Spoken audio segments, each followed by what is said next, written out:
All right. Good afternoon. I'll go ahead and give you an injury update here.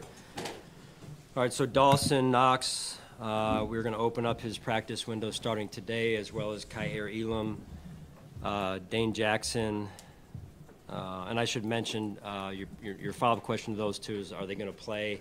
We're going to take it one day at a time with both of those guys. Dane Jackson cleared concussion protocol. Taylor Rapp had the neck. He'll return to practice full today. And then Von Miller is on a veteran rest day today, really getting him back to his routine that we worked at together last year. Trying to replicate that now that we have moved ahead a little bit in terms of days on the calendar. So, and this was planned previous to obviously the latest happenings here. So they are separate situations altogether. So with that, I'll turn it over to you with your questions. You did say Taylor Rapp is full, Coach. Yes, yeah. And then Von will practice full tomorrow. Okay. Yeah. Can you give us your thoughts on Brandon spoke to it? Can you give us your thoughts on the Von situation? Yeah, I know Brandon addressed it, and that's where we're at. So I don't see a need to address it after it's already been addressed.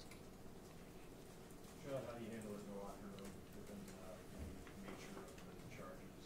This is the third time he's been accused of something in this realm. Yeah, I respect where you're coming from, Tim. Again, it's been addressed. Brandon spoke on it. I'm focused on this practice right now.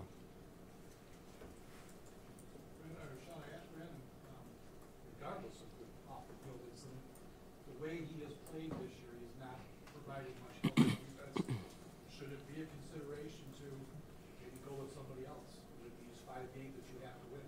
Well, I think like anything else, you're trying to evaluate every week, every day at practice, and we'll do that today and as well as tomorrow.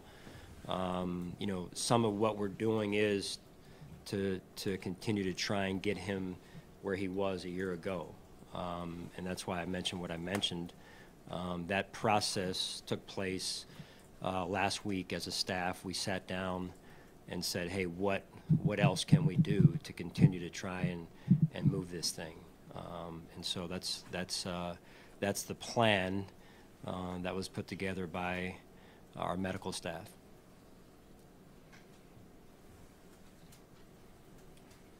Chiefs, you talked about their offense, which has not been the same level that we're used to seeing.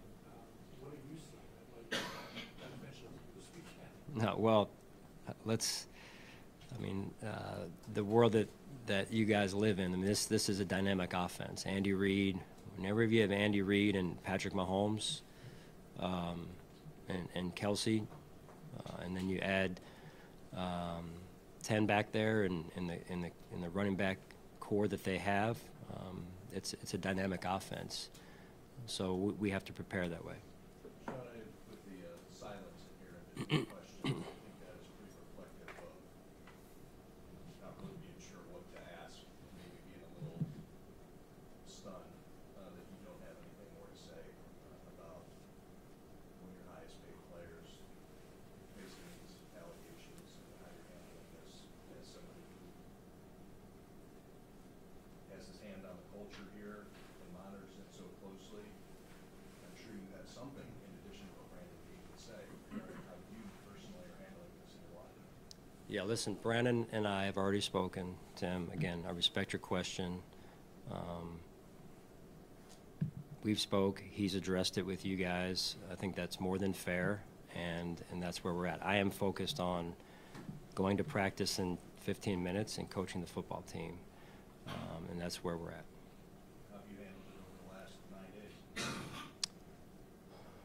days? I've been involved. I think you're aware of my involvement with things like this. So my focus right now is going out there to practice and improving our football team. With respect every time that you talk, most times you talk about a player, their fit and culture, you mention their ability to be a family man, and the allegations here against them are, hard to read. They're hard to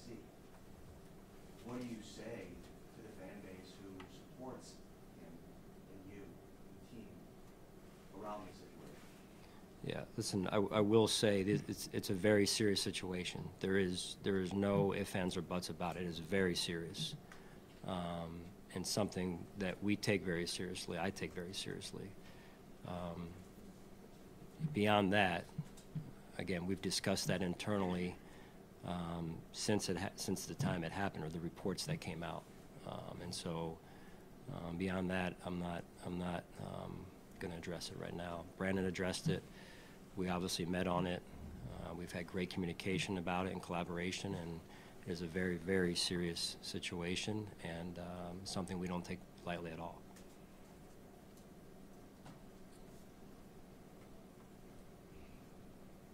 All right? All right. You good? I guess just looking forward, just at this point of the season with 5 games left and coming, have you been able to put aside just the frustrations of how that last game ended 2 weeks ago, and how do you now focus on what you have left to do with these 5 games, knowing that you need some help but still have a chance to make them? Yeah, John, that's really where we are. That's really where my focus is, and our focus needs to be, is on today and us controlling the things that we can control and getting better as a football team, and that's our intent today. Is there, you can't draw, how much can you draw parallels from when you were 7-6, or was it just 2 different things? Well, I think anything's experience, right? So you can learn from experience. That said, every season's different, and every team is different and takes on its own identity, if you will, and that's what I'm looking for from our team moving forward. Here is the identity of this team. And finally, is there a level of encouragement to see perhaps, at least on offense, that this team has potentially turned the corner in performing to expectations as you've done, and there's still some things to clean up on defense? Yeah, I mean, I think overall, I mean, you look at the big picture over the last 2 weeks. There's been good football being played. I mean, offensively, as you mentioned, the meter, the scale has moved in a good direction. Does that mean we're where we need to be? No, not whatsoever. Same thing, special teams and defensively. So, defensively, I thought we did a good job taking the ball away in the last 2 games and setting up the offense, which is a big part of playing team ball. So, and in that first half was really, really high level. Second half wasn't good enough. And so those are the things we're working on improving. And you're always trying to improve your football team.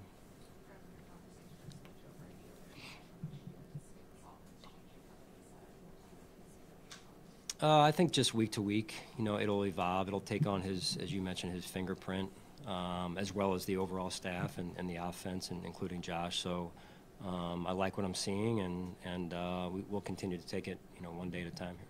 Sean, I know the bye week is often self-scout, tendencies, things like that. You can tweak. How does that change with an OC who's only been in there for 2 weeks?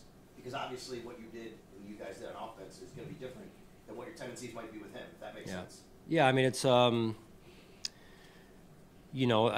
think it's, easier to manage than one would think, just in terms of,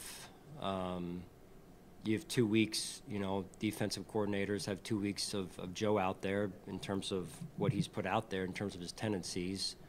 And so sometimes that can be an advantage, sometimes it can be a disadvantage. It's just a matter of how you look at it. Sean, you've mentioned in the past how everything is still on front and get the goals making the postseason. Is there a message at all inside the locker room that it's almost a playoff game every week now? Well, that's where our focus is, right? Every week when you start your season, it's every week's the same importance in terms of the size of the game. No different this week in terms of we're going against a heck of an opponent at their place, Super Bowl champs, and it's going to be a great challenge. We're going to have to play for a whole game. We're going to have to play really well and sustain our level of play for 4 quarters or however long it goes.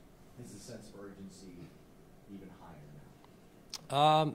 My hope was that it was high in week 1, really. Moving forward, it definitely has to be where it needs to be in order for us to go in and get a win in Kansas City. What about this Chiefs defense has improved? It seems like they're taking a big jump, even though it's largely the same personnel they had the season Yeah, I mean, Coach Spags does a really good job. I worked with him for a number of years. Kind of came up under him in terms of the defensive backs there for some time in Philadelphia, and he's a great coach. He's got a great staff with him, and they've got great players, you know, that make big time plays. Starting with Chris Jones, so he's a big time difference maker. Sean, are there any considerations to points of allegations for off the field things that go into your game day decisions as to whether players have to be represented in the Well, I'd start by saying those are separate to start, and I think that's important that they stay there. But every situation is a little bit different. Good. All right. Thanks, guys.